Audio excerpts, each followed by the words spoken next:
दिवाळीमध्ये आपण अनेक पदार्थ करतो, पण दिवाळीच्या ताटामध्ये ही अशी अगदी ताटाला शोभून दिसणारी भरपूर लेयर्स असलेली करंजी.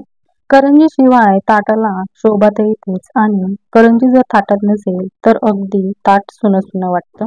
दिवाळीतील ही मानाची करंजी बनवण्यासाठी भरपूर साऱ्या टिप्स दिलेल्या आहे आणि ही करंजी अजिबात तेलकट होऊ नये म्हणून खूप साऱ्या गोष्टी तुमच्याबरोबर मी शेअर केलेल्या आहे. त्यामुळे व्हिडिओ अगदी शेवटपर्यंत पहा. तुमचं सगळ्यांचं वैशाली किचनमध्ये मनापासून खूप खूप स्वागत. सुरुवातीला या ठिकाणी आपण करंजीचं आवरण बनवणार आहोत. त्यासाठी 1 वाटी अगदी गच्च भरून मी मैदा घेतलेला आहे. हा मैदा वजनी प्रमाण म्हणाल तर 250 ग्रॅम आहे. वाटीने मैदा मोजत असताना अगदी दाबून मोजायचा आहे. आता त्याच वाटीने मोजून आपल्याला अर्धी वाटी म्हणजे 100 ते 125 ग्रॅम बारीक रवा घ्यायचा आहे. चवीनुसार मीठ घालून घ्यायचं म्हणजे आपलं पारीचं आवरण अळणी लागत नाही. आता हे सर्व कोरडे जिन्नस एकदा चमच्याच्या साहाय्याने छान हलवून घ्यायचे. आता या करंज्या तुम्ही फक्त मैद्याच्या बनवू शकता किंवा बारीक रव्याच्या सुद्धा बनवू शकता, पण दोन्ही प्रमाणात साहित्य घेतल्यामुळे करंज्या छान खुसखुशीत होतात आणि तेलकट होत नाही. आता या पिठांमध्ये आपल्याला कडकडीत तुपाचं मोहन घालायचं आहे.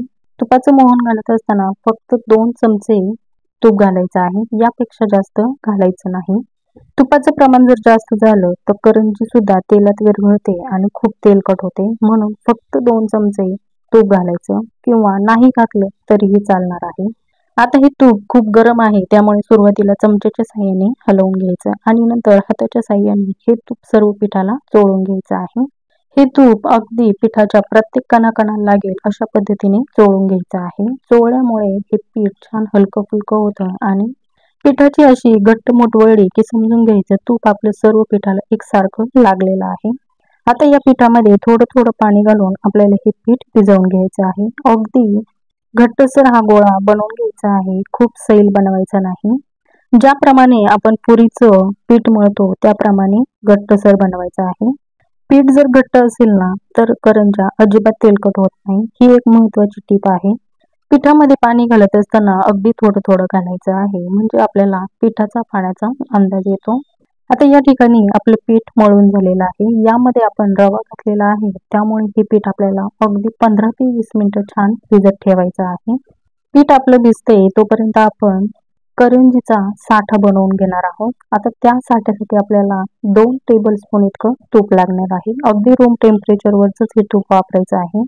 हे तूप घेत असताना शक्यतो खूप कडकडीत किंवा अगदीच थंड वापरायचं नाही, कारण आपण साठा बनवणार आहोत, त्यामुळे हलकंसं थोडंसं पातळ असलेलंच तूप इथे वापरायचं आहे. आता त्या तुपामध्ये आपल्याला 4 टेबलस्पून इतकं कॉर्नफ्लोअर घालायचं आहे, म्हणजे मक्याचं पीठ. आता या पिठाऐवजी तुम्ही तांदळाचं पीठ सुद्धा वापरू शकता. हे तूप आणि पीठ आपल्याला चमच्याच्या साहाय्याने छान मिक्स करून घ्यायचं आहे. अगदी हलकं फुलकं होईल अशा पद्धतीने साधारणपणे अगदी 5-6 मिनिटं हे छान आपल्याला फेटून घ्यायचं आहे. फेटल्यामुळे ते छान हलकं फुलकं होतं.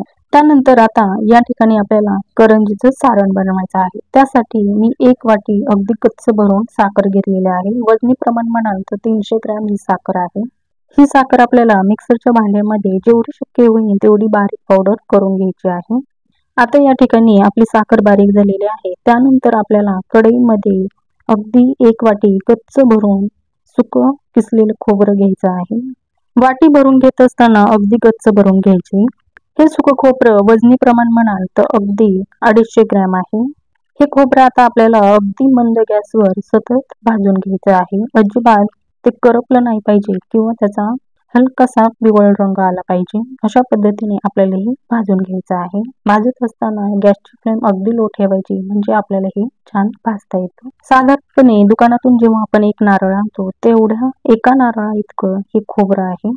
हे सुकं खोबरं अगदी 4-5 मिनिटातच छान खमंग भाजलं जातं. भाजलेलं खोबरं एका ताटात काढून घ्यायचं आणि आता त्याच कढईमध्ये 2-2.5 चमचे तूप घालून आपल्याला हे तूप छान कडकडीत गरम करायचं आहे आणि त्यामध्ये आपल्याला 200 ग्रॅम इतका बारीक रवा घालायचा आहे. आता या ठिकाणी तुम्ही बारीक किंवा मोठा रवा कोणताही घेऊ शकता, कारण आपण सारण बनवणार आहोत आणि हा रवा आपण भाजून घेणार आहोत, त्यामुळे या ठिकाणी तुम्ही कोणताही वापरू शकता. हा रवा भाजत असताना अगदी लो फ्लेमवर भाजून घ्यायचा आहे. कुठेही गॅसची फ्लेम वाढवायची नाही. जर गॅसची फ्लेम जर वाढवली तर हा रवा मात्र करपू शकतो, म्हणून अगदी मंद गॅसवर हा खरपूस असा रवा भाजायचा. हा रवा भाजत असताना सुरुवातीचा रवा पाहताल कसा होता आणि नंतर भाजल्यानंतर त्याचा हलकासा पिवळसर रंग येतो. आता या स्टेजला आपल्याला गॅस बंद करायचा आणि हा रवा थंड होण्यासाठी ताटामध्ये काढून घ्यायचा आहे. आता करंजीच्या सारणामध्ये काही ड्रायफ्रुट्स घालणार आहे. त्यामध्ये काजू, बदाम, पिस्ते याचे काप करून घेतलेले आहे. अगदी अर्धा चमचा तुपामध्ये हे आपल्याला छान परतून घ्यायचे आहे. असे ड्रायफ्रुट्स घातले ना की करंजीचं सारण छान खमंग आणि चविष्ट होतं. त्यानंतर यामध्येच आपल्याला 1 टेबलस्पून इतकी खसखस घालायची, ती सुद्धा या गरम ड्रायफ्रुट्स मध्येच परतून घ्यायची आहे. गॅसची फ्लेम बंद करायची आणि त्यानंतर खसखस घालायची आहे. हे ड्रायफ्रूट सुद्धा परतल्यानंतर आपल्याला ताटात काढून घ्यायचे आहे. तर इथे पाहू शकता सर्व पदार्थ मी ताटात काढून घेतलेले आहे आणि ते आपल्याला सर्व मिक्स करून घ्यायचे आहे. ताटामध्ये काढून घेतल्यामुळे हे पदार्थ पटकन थंड होतात. आता हे सर्व पदार्थ हाताच्या साहाय्याने मिक्स केल्यानंतर या मिश्रणामध्ये आपल्याला वेलची जायफळाची पूड घालायची आहे. अगदी 1-1.5 टेबलस्पून इतकं घालायचं आहे आणि चवीनुसार थोडंसं मीठ घालायचं आहे. मीठ घातल्यामुळे सारणाला आणखीनच छान चव येते. आता पुन्हा एकदा हे सर्व पदार्थ चमच्याच्या किंवा हाताच्या साहाय्याने आपल्याला मिक्स करून घ्यायचे आहे. मिश्रण अगदीच थंड झाल्यानंतर आपल्याला त्यामध्ये पिठी साखरेचा वापर करायचा आहे. मिश्रण गरम असताना अजिबात त्यामध्ये पिठी साखर घालायची नाही. जर पिठी साखर घातली तर हलकंसं ओलसर हे सारण तयार होतं. त्यामुळे पूर्णतः मिश्रण थंड झाल्यानंतर त्यामध्ये पिठी साखर घालायची आणि ते छान मिक्स करून घ्यायचं आहे. मिश्रणामध्ये थोडी थोडी पिठी साखर करून घातली ना ती छान एकसारखी मिक्स होते. साधारणपणे एवढ्या मिश्रणामध्ये आपल्या 50 ते 55 करंज्या अगदी आरामात तयार होतात. आता हे जरी आपण सारण बनवलेलं असलं ना तर या सारणापैकी आपल्याला फक्त अर्धे सारण या करंज्या बनवण्यासाठी लागणार आहे. उरलेलं सारण तुम्ही हवाबंद डब्यामध्ये स्टोअर करून ठेवू शकता. हे सारण तुम्ही हवाबंद डब्यामध्ये जर स्टोअर करून ठेवलं ना अगदी महिनाभर हे सारण आहे तसंच राहतं. आता या ठिकाणी आपलं करंजीचं सारण तयार आहे. पीठ भिजलं की नाही ते पाहूया. पीठ सुद्धा छान मस्त भिजलेलं आहे. यातील रवा सुद्धा छान भिजलेला आहे. आता पुन्हा एकदा आपल्याला एक 4-5 वेळा हे पीठ मळून घ्यायचं आहे. आता या पिठाचे आपल्याला 4-5 गोळे करून घ्यायचे आहे. साधारणपणे या ठिकाणी मी 5 गोळे केलेले आहे. म्हणजे आपल्याला 5 पोळ्या या पिठाच्या लाटून घ्यायच्या आहे. एक गोळा हातावर छान मऊ करून घ्यायचा, म्हणजे त्याला कुठेही या पिठाला क्रॅक जात नाही. मस्त मऊसूद गोळा तयार होतो. या ठिकाणी तुम्ही जास्त प्रमाणात सुद्धा गोळे बनवू शकता. आता हातात घेतलेला गोळा पोळपाटावर ठेवायचा आणि आपल्याला याची पोळी लाटून घ्यायची आहे. जेवढी शक्य होईल तेवढी पातळ पोळी आपल्याला लाटायची आहे. ही पोळी लाटत असताना तुम्हाला जर तशी पोळी लाटणं शक्य होत नसेल तर अगदी कोरड्या पिठाचा वापर करून ही पोळी लाटून घ्यायची आहे. पण लाटत असताना अगदी पातळ लाटायची आहे. तर या ठिकाणी आपली एक पोळी छान लाटून झालेली आहे. जर हातावर घेतली तर अगदी सहज हातावर ही पोळी येते. आता ही पोळी आपल्याला एका ताटामध्ये काढून घ्यायची आणि यावर एखादं ओलसर किंवा कोरडं कापड ठेवायचं आहे, म्हणजे पोळ्या आपल्या कोरड्या होत नाही. आता या ठिकाणी आपल्या सर्व पोळ्या लाटून झालेल्या आहेत. जेवढ्या 5 होत्या तेवढ्या लाटल्या. अगदी शेवटच्या पोळीला मी अशा पद्धतीने साठा लावून घेत आहे. साठा लावत असताना अगदी हलक्या हाताने लावायचा आहे, म्हणजे अगदी पातळ थर द्यायचा आहे. पहिल्या पोळीला साठा लावून झाल्यानंतर लगेच त्यावर दुसरी पोळी घालायची, तिला सुद्धा साठा लावून घ्यायचा. तर अशा पद्धतीने एकावर एक पोळ्या ठेवून आपल्याला सर्व पोळ्यांना साठा लावून घ्यायचा आहे. एकावर एक पोळ्या ठेवलेल्या जर एकसारख्या झाल्या नाही तर लाटण्याच्या साहाय्याने ते आपल्याला एकसारख्या करून घ्यायच्या आहे, म्हणजे लेयर्स पडताना अगदी छान पडतात. चौथ्या पोळीला सुद्धा इथे साठा लावून झालेला आहे. आता त्यावर आपल्याला 5वी पोळी घालायची आणि तिला सुद्धा साठा लावून घ्यायचा आहे. साठा लावण्यापूर्वी आपल्याला ही पोळी लाटण्याच्या साहाय्याने हलक्या हाताने लाटून घ्यायची आहे, म्हणजे या सर्व पोळ्या एकसारख्या होतात. आता या पोळीला सुद्धा आपल्याला साठा लावून घ्यायचा. लावत असताना कडेच्या साहाय्याने अगोदर लावायचा आणि नंतर मध्यभागी अगदी पातळ थर द्यायचा आहे. साठ्याचं प्रमाण अगदी योग्य आहे, त्यामुळे साठा अजिबात शिल्लक राहत नाही. सर्व पोळ्यांना एकसारखा वापरला जातो. सर्व पोळ्यांना साठा लावून झालेला आहे. आता एका बाजूने आपल्याला या पोळ्या दुमडत चालायचं आहे. दुमडत असताना अगदी गच्च दाबून हा रोल बनवून घ्यायचा आहे. या रोलमध्ये अजिबात कुठेही हवेची पोकळी शिल्लक राहता कामा नये. अशा पद्धतीने हा अगदी घट्टसर रोल बनवून घ्यायचा आहे. हा रोल आपल्याला पुन्हा एकदा पोळपाटावर छान फिरवून घ्यायचा आहे आणि एकसारखा तयार करून घ्यायचा आहे. आता या ठिकाणी रोल खूप मोठा आहे, त्यामुळे मी 2 बॅचेसमध्ये या लाट्या बनवून घेणार आहे. या रोलला लेयर्स जर पाहताल तर भरपूर प्रमाणात लेयर्स पडलेले आहेत, त्यामुळे करंजी छान भरपूर लेयरदार तयार होते. या लाट्या बनवत असताना एका इंचावर आपल्याला या लाट्या कापून घ्यायच्या आहे. कापत असताना चाकू पुढे मागे सरकून कापून घ्यायच्या, म्हणजे या लेयर्स आतमधल्या दबल्या जात नाही. तर या ठिकाणी सर्व लाट्या मी कापून घेतलेल्या आहे आणि सर्व लाट्या आपल्याला एका भांड्यामध्ये ठेवायच्या आणि त्यावर ओलसर कापड ठेवून ह्या झाकून ठेवायच्या आहेत, म्हणजे ह्या लाट्या आपल्या सुकत नाही. त्यानंतर एक लाटी मी हातावर अशा पद्धतीने दाबून घेतलेली आहे आणि आपल्याला त्याची पारी बनवून घ्यायची आहे. ही पारी आपल्याला लाटत असताना खूप पातळ लाटायची नाही, जेमतेम यावर भरपूर लेयर्स असतात, त्यामुळे अगदी हलक्या हाताने आणि ही पारी आपल्याला जाडसरच ठेवायची आहे. ही पारी लाटत असताना सुरुवातीला कडा लाटून घ्यायच्या, मध्यभागी हलकासा जाडसरपणा ठेवायचा, म्हणजे करंजीला भरपूर लेयर्स येतात.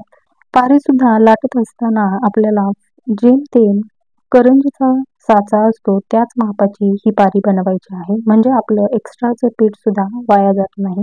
आता ही पारी आपल्याला साच्यामध्ये ठेवायची आणि जेमतेम 1-1.5 चमचा सारण बसेल अशा पद्धतीने या पारीमध्ये सारण भरून घ्यायचं आहे आणि कडेच्या साईडने आपल्याला पाण्याचा किंवा दुधाचा हात लावायचा आहे, जेणेकरून आपली करंजी तेलात गेल्यानंतर फुटत नाही.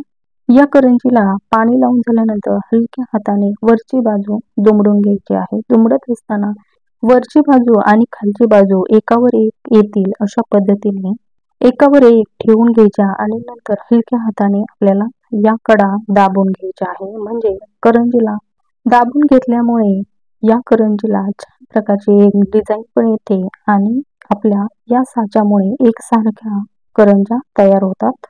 आता या करंजीचं जे एक्स्ट्राचं पीठ आहे ते आपल्याला बाजूला काढून घ्यायचं आहे. जर तुमच्याकडे साचा नसेल तर तुम्ही फिरकीच्या चमच्याच्या साहाय्याने सुद्धा या करंजा एकसारख्या पद्धतीच्या बनवून घेऊ शकता. तर या ठिकाणी पाहू शकता मस्त आपली करंजी तयार झालेली आहे. मस्त अगदी गुपगुपीत तयार झालेली आहे. सारण सुद्धा छान गच्च भरलेलं आहे. जर करंजीत कमी सारण असेल तर ती चवीला छान लागत नाही, म्हणून जितकं शक्य असेल तितकं या करंजीमध्ये सारण भरायचं आहे. तर अशाच पद्धतीने या ठिकाणी मी सर्व करंजा करून घेतलेल्या आहे. जेमतेम 25-26 करंजा आरामात तयार होतात. आता या करंजा तळत असताना तेलामध्ये हलकासा गोळा टाकून पाहायचा, तो पटकन वर आला तर त्या स्टेजला आपल्याला करंजा तेलामध्ये सोडायच्या आहे. या करंजा तळत असताना अगदी लो फ्लेमवर न तळता मध्यम आचेवर या करंजा आपल्याला तळायच्या आहे. सुरुवातीला गॅस मीडियम करायचा आणि जसजशा या करंजा तळत येतात त्या पद्धतीने आपल्याला गॅसची फ्लेम वाढवायची आहे.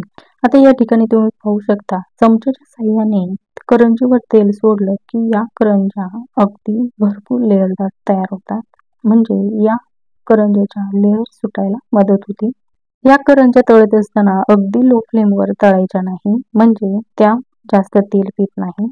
कढईत मावेल इतक्याच करंजा आपल्याला तळून घ्यायच्या आहे. जेमतेम या ठिकाणी मी 5 करंजा घातलेल्या आहे.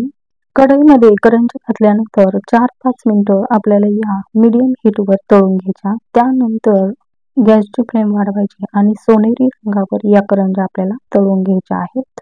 आता करंजा तळत असताना जर तुम्हाला तेलाचा अंदाज नसेल तर सुरुवातीला फक्त एखादी करंजी तेलामध्ये घालून बघायची आणि त्यानंतर त्या अंदाजानुसार बाकीच्या करंजा आपल्याला तळून घ्यायच्या आहेत.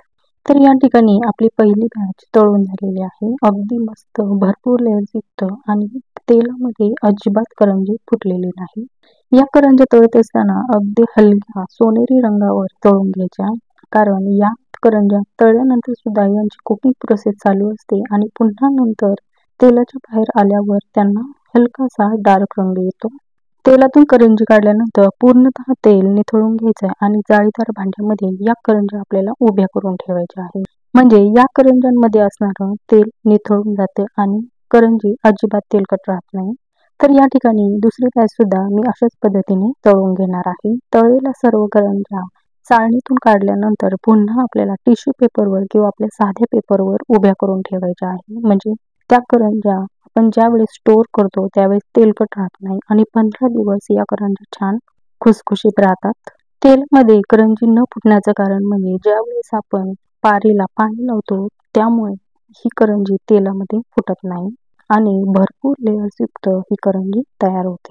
या सर्व करंज्या तळून झाल्यानंतर टिश्यू पेपरवर किंवा आपल्या साध्या पेपरवर जर उभ्या करून ठेवल्या ना तर अर्ध्या तासामध्ये या करंज्यामधील सर्व तेल निथळून जातं. इथे बनवलेल्या करंज्या आपण अर्ध्या सारणाच्या बनवल्या आहेत, पण त्या सारणाच्या जर सर्व करंज्या बनवल्या तर 50 ते 55 करंज्या तयार होतील. या ठिकाणी मी फक्त अर्ध्या सारणाच्या करंज्या बनवलेल्या आहेत आणि उरलेलं सारण मी तसंच हवाबंद डब्यामध्ये ठेवलेलं आहे. करंजी पाहताल भरपूर सारी लेयर्सवाली आहे आणि जशी शिंपली असते त्या पद्धतीने या करंजीला आकार आलेला आहे. बरं, विशेष म्हणजे या करंज्या अजिबात तेलकट सुद्धा झालेल्या नाही, कारण या करंजीमध्ये सर्व तेल निथळून गेलेलं आहे. या करंज्या डब्यामध्ये भरताना कॅरी बॅगमध्ये भरायच्या आणि नंतर हवाबंद डब्यामध्ये स्टोअर करून ठेवायच्या. अगदी आहे तशा छान खुसखुशीत कुरकुरीत राहतात. आवाजावरून तुमच्या लक्षात येईलच की आपली करंजी किती छान खुसखुशीत तयार झालेली आहे आणि मस्त कुरकुरीत सुद्धा. बरं, या करंजीमध्ये भरपूर असं सारण भरलेलं आहे आणि चवीला ही करंजी खूप चविष्ट लागते. इथं सांगितलेलं पिठाचं प्रमाण आणि सारणाचं प्रमाण अगदी योग्य आहे, त्यामुळे तुम्ही अगदी पहिल्या प्रयत्नात जरी या करंज्या बनवले ना तरी सुद्धा चुकणार नाही. या दिवाळीला माझ्या या पद्धतीने अशा करंज्या नक्की करून पहा, तुम्हाला नक्कीच आवडतील. तुम्हा सर्वांना दिवाळीच्या खूप खूप मनापासून शुभेच्छा. आजचा हा व्हिडिओ तुम्हाला कसा वाटला नक्की कमेंट करून सांगा. व्हिडिओ आवडला असेल तर नक्की लाईक करा. चॅनलवर नवीन असाल तर नक्की चॅनलला सबस्क्राईब करा. पुन्हा भेटूया अशी छानशी रेसिपी घेऊन. तोपर्यंत धन्यवाद.